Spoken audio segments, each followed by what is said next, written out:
traiterons aujourd'hui, c'est-à-dire la question berbère dans les pays d'Afrique du Nord. Nous avons invité le professeur Salim Chaker, qui est professeur de l'université depuis un bon moment, depuis pratiquement 2008 à l'INALCO et l'Université d'Aix-en-Provence. Nous le remercions d'avoir accepté notre invitation. Alors, dans le cadre du cycle de conférences qu'a initié Forcem depuis les révoltes qui secouent présentement les pays de la rive sud de la Méditerranée, nous avons pensé au sein de Forcem d'inviter un universitaire, un chercheur qui travaille sur la question des langues, sur la question berbère en particulier, pour voilà, essayer de traiter un peu les enjeux, la perspective de cette question dans les pays de l'Afrique du Nord. Et c'est la raison pour laquelle le choix a été porté sur, sans conteste bien entendu, sur le professeur Chaker pour une double raison. La première tient bien évidemment à ses travaux, nombreux des travaux de recherche publiés en France et en Algérie. Donc, il est titulaire d'abord au titre universitaire de doctorat d'État en lettres et sciences humaines de l'Université de Paris 5 en 1978. Il a ensuite enseigné à l'Université d'Alger de 1973 à 1981, puis il a enseigné à l'Université d'Aix-en-Provence et rattaché en même temps au CNRS, et rattaché également au CRAP quand il était à Alger. C'est un centre de recherche en anthropologie historique, ethnologique à Alger. C'était, je crois, sous la direction de Mambi, du regretté Mambi. M. Chaker est depuis 1989 professeur et spécialiste de la linguistique berbère à l'Institut national des langues et civilisations orientales de Paris, l'INALCO. En 1990, il a créé le centre de recherche berbère André Basset, il a à l'INALCO. Il a rejoint en 2008 l'Institut de recherche sur le monde arabe et musulman d'Ireman d'Aix-en-Provence.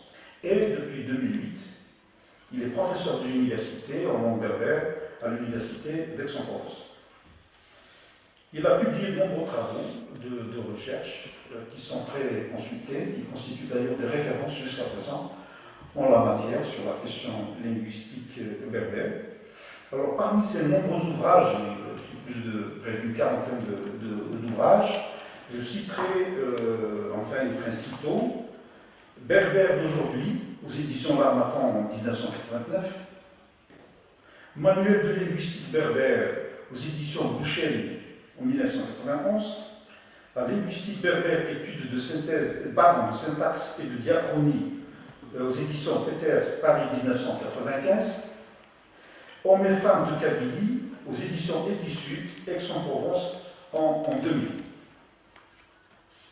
Alors, si le choix de l'intervenant sur la question berbère en Afrique du Nord s'est porté sans conteste sur ce que je disais à l'instant sur le professeur Chaker, c'est avant tout, bien évidemment pour ces nombreux travaux qui demeurent jusqu'à aujourd'hui des travaux de référence, mais aussi ce choix a été dicté pour Forcem par une question qui est peut-être moins connue, mais je parle sous le contrôle du professeur Chaker, dictée par son engagement politique, mais non partisan, du professeur Chaker pour la reconnaissance de la langue et de la culture berbère en Algérie, et plus largement en Afrique du Nord. Et c'est à ce titre-là aussi qu'on l'a invité, parce qu'il a un engagement politique vis-à-vis de cette question. Et c'est comme ça qu'il est l'un des animateurs du mouvement culturel berbère depuis les années 78-79 jusqu'à 80, où il a accompagné le regretté Mouloud lorsqu'il a été arrêté tout près de Tizi-Ouzou, mais peut-être Chaker on dira un mot, quand il a été arrêté en mars 80, je crois, dans sa voiture. Bon, ils étaient trois, je crois, avec Had Saadi. Et c'est ainsi donc est né pratiquement c'est l'une des raisons, hein, je veux dire, en tout cas c'est l'élément déclencheur du printemps berbère d'avril 80. Le professeur Chaker a nourri par sa réflexion le mouvement culturel berbère depuis les années 70 et 80.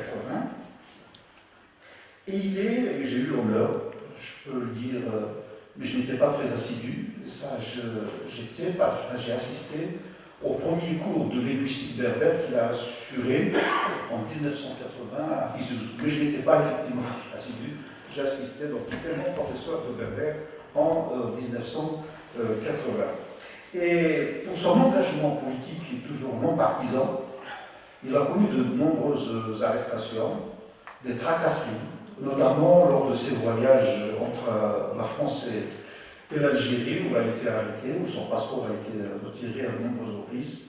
Donc pour toutes ces raisons, à la fois comme acteur politique, mais non partisan, mais en même temps comme chercheur, et sur la question, il a un avis autorisé sur la question linguistique berbère, notamment en Algérie, au Maroc, en Afrique du Nord, de façon générale, nous l'avons invité et nous avons estimé qu'il était effectivement nécessaire pour Forsum et pour les sympathisants de Forsum d'écouter le professeur Chaker sur cette question qui agite et qui préoccupe et qui mobilise des milliers, voire des millions de citoyens en Afrique du Nord pour la reconnaissance de la question. Pour l'intérêt de la question, si vous voulez, pour Forsum, elle se fonde sur un constat qui est donné par l'UNESCO sur 6809 langues qui sont répertoriées à travers le monde, dont 32% en Asie, 30% en Afrique, 19% au Pacifique et 15% aux Amériques et 3% en Europe. 50% des langues du monde sont menacées et elles sont en danger. 450 langues sont en voie d'extinction, dont 171 en Amérique, 157 au Pacifique, 55 en Asie, 37 en Afrique et 7 en Europe. Et une langue disparaît tous les 15 jours, toutes les 2 semaines, pas toutes les 2 semaines. L'UNESCO a mis en place donc un programme de sensibilisation à la problématique de la disparition des langues et la nécessité de sauvegarder la diversité linguistique. Ça nous interpelle, ça nous questionne. La diversité culturelle, linguistique fait partie de l'écologie universelle, mondiale. La disparition d'une langue, c'est toujours une perte pour l'humanité. Et la question berbère est en effet, je parle sous le contrôle du professeur Chaker, menacée. Pas dans l'immédiat, mais en tout cas, elle est combattue pour des raisons idéologiques, mais aussi pour d'autres raisons, peut-être aussi économiques, avec la mondialisation, etc. Les langues minoritaires sont menacées.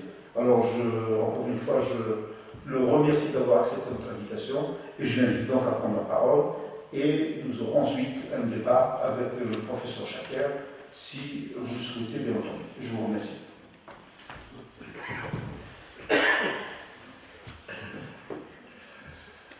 Merci. Merci pour votre invitation et votre présentation. Oui, c'est toujours agréable et un plaisir d'intervenir dans un cadre un petit peu extra-académique, extra-universitaire, qui nous permet un petit peu de nous confronter à un public un peu plus large que nos étudiants, que nos petits groupes d'étudiants. Donc, c'est tout à fait avec un grand plaisir que j'ai répondu à votre invitation. D'autant que, comme vous le savez, c'est une question berbère qui connaît des mutations, des évolutions très très rapides. Et je crois qu'il est intéressant, comme beaucoup d'autres d'ailleurs, comme beaucoup d'autres sujets sur la rive sud de la Méditerranée, et il est intéressant donc, vu ces mutations, ces évolutions rapides, d'un petit peu de temps en temps de prendre un peu de distance et puis de faire un bilan rapide en tout cas, et de se poser la question que signifient ces évolutions, quel est leur impact, quel est leur avenir probable, quelle est leur importance, y a-t-il a-t-il réellement un changement en profondeur, ou bien s'agit-il peut-être de feu de paille, hein.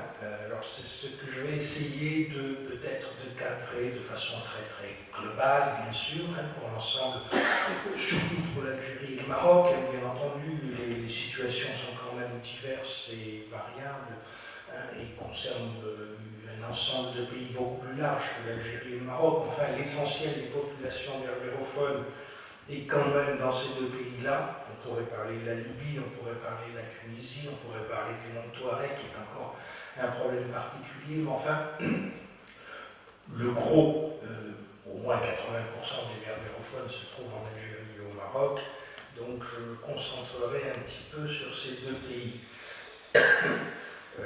Si le berbère a un avenir, c'est quand même fondamentalement dans ces deux pays principalement. Alors, comme vous le savez, au cours, je dirais, des 20 dernières années, on a assisté à des évolutions importantes qui ont fait passer la situation du berbère, pour simplifier toujours, hein, je dirais avant 90, hein, si on prend toujours en simplifiant et en prenant des repères un petit peu à valeur purement indicative, hein, c'est pas toujours aussi net que ça. Disons, avant 90, on est dans ces deux principaux pays berbérophones dans une situation d'exclusion, d'occultation, voire d'hostilité ouverte et déclarée à tout ce qui est berbère. Hein. Alors, avec des nuances importantes entre l'Algérie et le Maroc. Hein, je dirais que l'hostilité est beaucoup plus déclarée en Algérie qu'au Maroc. Le Maroc a toujours fait preuve d'une peut-être tolérance un peu plus grande. Hein. Alors, pourquoi d'abord? Donc, pourquoi cette situation d'hostilité, ou en tout cas d'occultation? Occultation qui est tout à fait explicite. Hein. Par exemple, il faut savoir qu'avant ces années-là, le mot même berbère ou amazigh, pour prendre le terme berbère lui-même, est totalement absent de tout discours politique, de tout discours officiel. Hein. Vous pouvez chercher dans toutes les références juridiques, politiques, algériennes, marocaines de l'avant 90, vous ne trouverez pas la moindre mention même du terme. C'est-à-dire qu'il y a vraiment une volonté d'occultation d'une réalité, hein, constitutive de ces pays. Quand on rappelle, quand on aura rappelé que nous estimons en gros à 40% au minimum le nombre de berbérophones au Maroc et à 25% en Algérie, c'est quand même une occultation de réalité lourde. Hein. Ce n'est pas des populations négligeables, je dirais, en termes démographiques. Donc vous pouvez chercher dans toutes les sources, les constitutions, les textes juridiques, la réglementation, etc., vous ne trouverez jamais le terme. Le seul espace où on pouvait tolérer éventuellement la mention du berbère avant les années 90, c'est, je dirais, le domaine du tourisme, parce que le berbère, ça fait vendre. Voilà. Hein. Vous aviez de belles affiches marocaines ou algériennes avec une belle berbère avec son habit traditionnel ou des choses comme ça. Voilà. Hein, c'est à peu près le seul secteur où le discours institutionnel, hein, du niveau le plus formel de la Constitution jusqu'au discours, je dirais, politique courant, pouvait mentionner donc une occultation, voire dans le cas de l'Algérie, une attitude clairement anti-berbère, tout à fait explicite, dans la doctrine du FLN, en particulier à l'époque, parti unique, hein, puisque l'objectif était très clairement l'éradication de cette langue et de cette culture. Hein. Ce n'était pas aussi clairement dit au Maroc, mais dans les courants idéologiques dominants marocains, de gauche comme de droite d'ailleurs, il n'y a pas de différence. Hein. Au fond, l'objectif était quand même le même, hein, c'est-à-dire que le berbère. En fait, à quoi renvoie tout ça, cette situation d'hostilité, d'occultation d'une réalité aussi lourde avant les années 90? il renvoie tout simplement à l'histoire, l'histoire contemporaine de ces pays, qui se sont construits dans le cadre du combat anticolonial sur une référence identitaire exclusivement arabe, arabe et musulmane. C'est tout à fait net, clair, parfaitement documenté par de nombreux collègues, historiens et autres, sociologues. Les nationalismes maghrébins, nord-africains, que ce soit algériens ou marocains, se sont construits sur la base d'une définition de la nation en référence exclusive aux paramètres de la langue arabe et de la religion musulmane.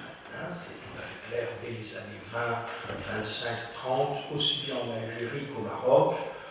Les courants nationalistes sont des courants qu'on peut considérer globalement, avec des tas de nuances, bien sûr, c'est pas homogène, mais globalement qu'on peut considérer comme idéologiquement arabo-islamique. Au fond, on affirme un projet d'État-nation algérien et marocain défini en référence à la langue arabe et à la religion musulmane.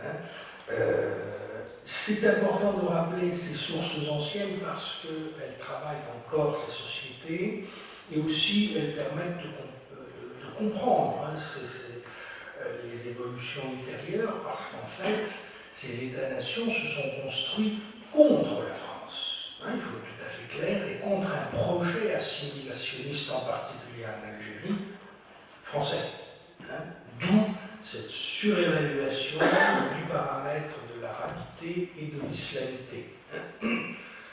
Alors, bien entendu, il y a des nuances. On a dans le mouvement national, en particulier algérien, des courants, mais très minoritaires, qui ne sont pas tout à fait sur cette ligne, qui sont très minoritaires. On a des berbéristes au niveau dans l'ensemble nationaliste algérien, dès les années 30, on peut les détecter, mais enfin, j'avais un livre qui a exposé là dans Warban qui fait allusion très précisément. Mais c'est très minoritaire. Globalement, on peut considérer que les projets d'État-nation algériens et marocains se sont construits avec cet horizon arabo, cette perspective arabo-islamique. C'est une chose quand même fondamentale à rappeler, qui est peut-être souvent négligée ou un peu occultée, en particulier dans la vision anticolonialiste de gauche, qui est quand même très prédominante en France dans les milieux intellectuels, qui est un petit peu gommée, pas suffisamment, dont on n'a pas vu toutes les implications.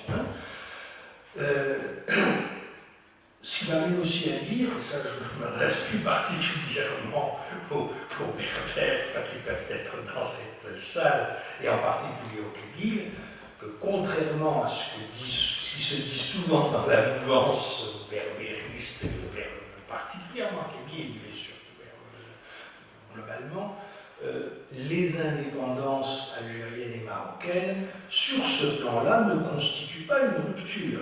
Au fond, les politiques linguistiques et culturelles qui se mettent en place aux indépendances, 56 pour le Maroc, 62 pour l'Algérie, sont dans la droite ligne des options de ces nationalismes, en tout cas en termes de perspectives linguistiques et culturelles. Il n'y a pas, contrairement à ce que pensent beaucoup de Kabyles, de dévoiement ou de détournement de la révolution nationale en 62-63. Non, on est dans une programmation qui est inscrite dès 1926 avec l'étoile nord-africaine. L'Algérie est un pays arabe et musulman, point final. Et ça, c'est quand même, et ça sera pareil pour le Maroc, c'est particulièrement net à partir de 1930, à partir du fameux Bani al-Ghammer, le Maroc est musulman et arabe, point final. Tout le reste, c'est de la division, donc on est quand même dans des... Il faut rappeler ces données-là parce qu'elles permettent de comprendre pourquoi cette question berbère est restée si tendue, est un nœud de tension et de conflit aussi fort en Afrique du Nord. C'est quelque chose, c'est un ancrage des racines très anciennes. Donc, Au fond, aux indépendances, ces États ont mis en place une politique qui allait dans la droite ligne des options idéologiques des mouvements nationaux, c'est-à-dire l'arabisation, dans le cas de l'Algérie, très clairement la réislamisation, qui est une volonté très claire, contrairement à ce qu'on pense. Cet avantage de l'âge qui me permet d'avoir suivi les politiques depuis l'origine de l'Algérie indépendance. La politique de réislamisation est en place dès 63, 64, 65. Il faut pas, c'est pas un phénomène qui serait récent. Hein. Bien. Donc on met en place, au fond, une politique programmée depuis fort longtemps, et donc dans ce cadre-là, il est évident que tout ce qui pouvait relever de la diversité linguistique et culturelle des pays était perçu comme un obstacle à ce qu'on appelait pompeusement le parachèvement de l'unité et de l'intégration nationale. Hein. Donc les courants idéologiques dominants, de gauche comme de droite, aussi bien en Algérie qu'au Maroc, au fond de façon unanime, considéraient que le berbère, la langue berbère, la culture berbère était au fond un risque, un danger face à ce, disons, pour l'unité nationale. Hein, un risque de division, un risque de remise en cause de l'unité nationale. Hein.